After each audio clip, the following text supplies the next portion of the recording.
de lo que nos dejó la apertura del calendario electoral en 4 provincias del país, lo decíamos al inicio, ¿no? Jujuy, San Luis, Chaco y Salta. Exactamente. ¿Sí? Y estamos en comunicación con Gustavo Córdoba, consultor y analista político, director de Suban Córdoba. Buen día, Gustavo, Ignacio y Rocío, te saludamos por aquí. ¿Cómo andás?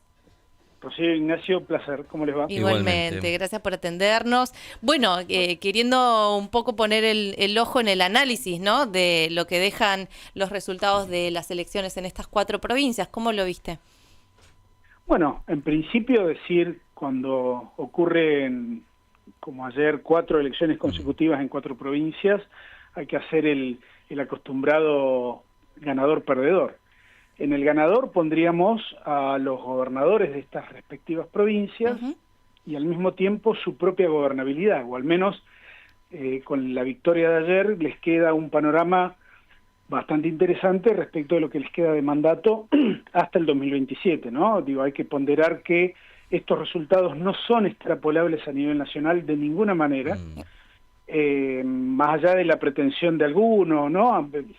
Se hacen chistes en las redes como si hubieran festejado un triunfo empírico, ¿no? Sí. Pero bueno, no se votó presidente ayer, tampoco se votó la continuidad o no del plan económico, ni tampoco hubo un premio a Milei o un castigo a Milei, ¿no? Bajo ninguna circunstancia.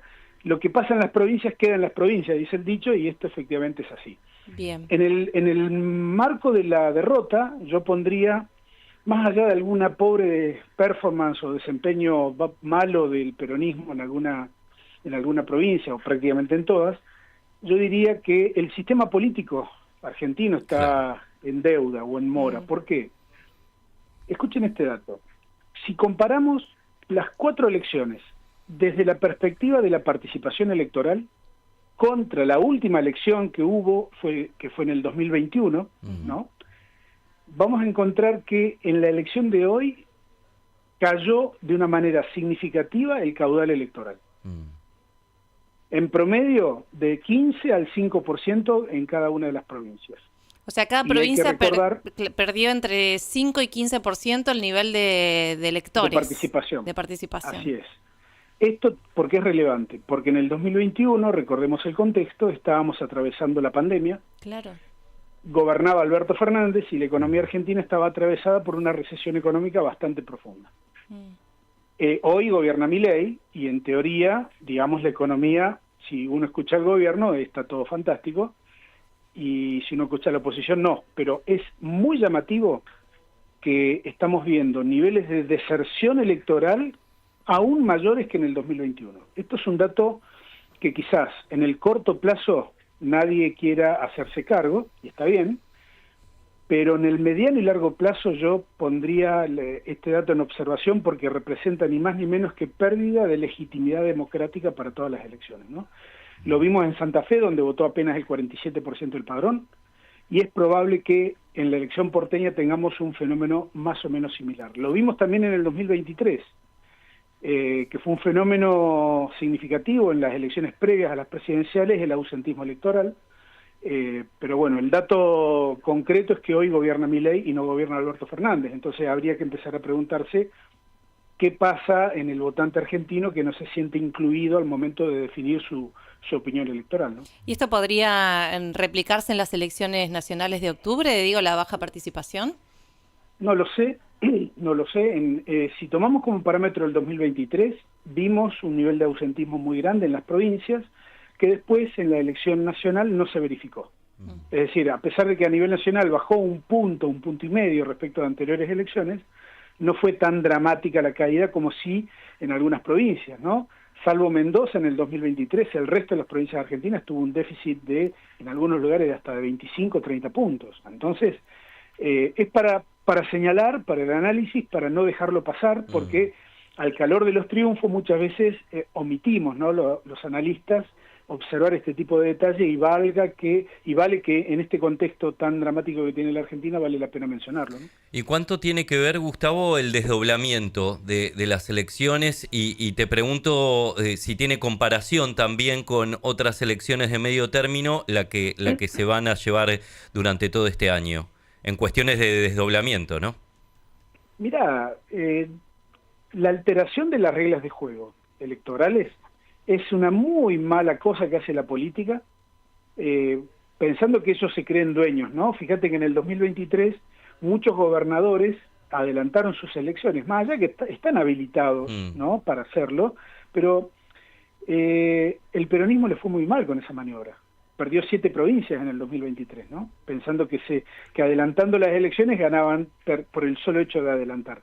Les está pasando lo mismo, por ejemplo, a los que gobiernan la Ciudad de Buenos Aires, que pensaron que adelantando esta elección de concejales o de diputados porteños podían tener un perfil victorioso, ¿no? Y mira, no hay consenso, pero pueden salir segundos o terceros, de ninguna manera van a ganar la elección.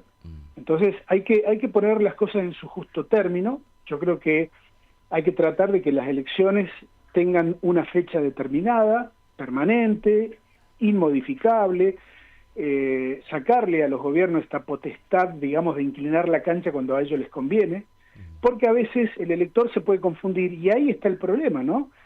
Si vos no le das incentivos a los votantes a que participen, terminan dándonos elecciones que nos dejan un sabor amargo desde el punto de vista de la legitimidad democrática. ¿Qué pasó con el desempeño de la Libertad Avanza en estas 4 provincias, ¿no? Porque, bueno, ayer vimos algunos festejos, vos lo mencionaste un poquito, respecto de, bueno, ganamos en Salta, pero en realidad habían ganado en la capital de la provincia de Salta. Algunos de estos gobernadores son aliados del presidente Milei, pero ¿cuál es tu evaluación? Son temas locales, regionales, incluso el triunfo de Salta yo creo que tiene mucho más que ver con el perfil de la candidata que pusieron, que ya tenía un recorrido previo en el PRO, con varias campañas provinciales ya en su haber, que por el mérito, por ejemplo, del impacto nacional de la Libertad Avanza. Pero bueno, está bueno que vayan sumando representación en toda la Argentina. Eso no es malo para ninguna fuerza política. Están haciendo sus primeras armas. Fíjense Chaco, por ejemplo. Si la Libertad Avanza no hubiese hecho la alianza con Esdero, lo cual le permitió a Milei saludar con sombrero ajeno, ¿no?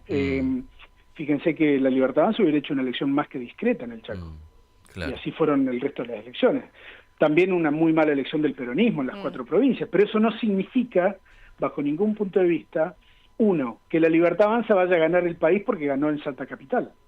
O mucho menos que el peronismo no deje de tener chances nacionales por no haber tenido una buena elección en las 4 provincias que votaron ayer. ¿Qué pasó ahí con el peronismo en esas 4 provincias, Gustavo? Son temas locales, de desunión, de peleas. Fíjense, por ejemplo, en Chaco. Las 2 opciones del peronismo sumadas empatan a Esdero y a la Libertad Avanza. Digo, por citar solamente un ejemplo, ¿no? Entonces, son particularidades que tienen que ver con lo local. Vuelvo a insistir, lo que pasa en las provincias queda en las provincias. Bien. Y esto me parece que tratar de sacar un mensaje nacionalizado de esta elección me parece no entender cómo funcionan las realidades provinciales. ¿Y en el caso del PRO, que lo mencionaste en estas elecciones? Bueno, está muy complicado porque el único distrito que gobierna, que es la Ciudad de Buenos Aires, va encaminado a una derrota, ¿no? Entonces, además reconocida hasta por su propio líder, que es Mauricio Macri. Está en una situación muy compleja, ¿no? Ahora, es probable que tengan elementos como para recuperarse si mantienen una identidad nacional. Ahora, si de la elección de Buenos Aires sale una derrota muy dura, y bueno, creo que van a tener muchos problemas de cara a octubre. Van a ser seguramente una elección de un porcentaje bajo, ¿no? Nosotros hoy tenemos registro nacional del PRO de alrededor de entre 5 y 6 puntos nacionales. ¿Lo ves debilitado, muy debilitado al PRO, digo, por estas apariciones de Mauricio Macri en esta semana que fueron, bueno, entre virales graciosas a preocupantes en el sentido electoral de su fuerza? Te agregaría una más que me parece que refleja mejor, tardía, ¿no? Sí. Total. Tardía porque, digo, ya los episodios ya están lanzados, ya, digo, me parece que hay acontecimientos que no se pueden volver atrás. Y el episodio de Ficha Limpia, que es el cual el macrismo se aferra como el elemento central para tratar de transferirle votos a los penatos, fíjate que el presidente Milei, y en esto voy a coincidir con Milei, el PRO gobierna en la Ciudad de Buenos Aires hace más de 16 años, ¿sí? No existe ficha limpia en el gobierno de la ciudad. No. Entonces, como que queda claro que hubo un intento de aprovechamiento político adicional de esta sesión en el Senado, más allá de lo que hizo Milei con Rovira, etcétera, ¿no? Entonces, es un tema que a lo mejor lo que busca Macri y el PRO es victimizar a los Penati, que tenga un perfil electoral un poquito más dinámico, ¿no? Hacia el final de la campaña. Y en realidad yo creo que la resultante puede ser un perjuicio para todos los candidatos, porque este episodio de ficha limpia, en lugar de beneficiar a los Penatos, puede perjudicar a todos si se produce una baja en la participación electoral, ¿no? Muy interesante. Claro. Bueno, muy interesante. Veremos lo que pasa el próximo domingo allí en la ciudad de Buenos Aires. Gustavo, te agradecemos muchísimo por este contacto. Al contrario, fuerte abrazo. Abrazo Hasta grande. La próxima. Gustavo Córdoba, analista político, director de Suban Córdoba, una de las principales consultoras de nuestro país. Sí. Y me quedo con esto, lo que decía. ¿Con qué te quedas? Lo que pasa en las provincias queda en las provincias, ¿no? Es difícil nacionalizar resultados. Total. Y esto también de la baja participación me parece que es un dato fuerte, importante, ¿no? La apatía que hay respecto de la participación en política. Sí, bueno, hablamos mucho de la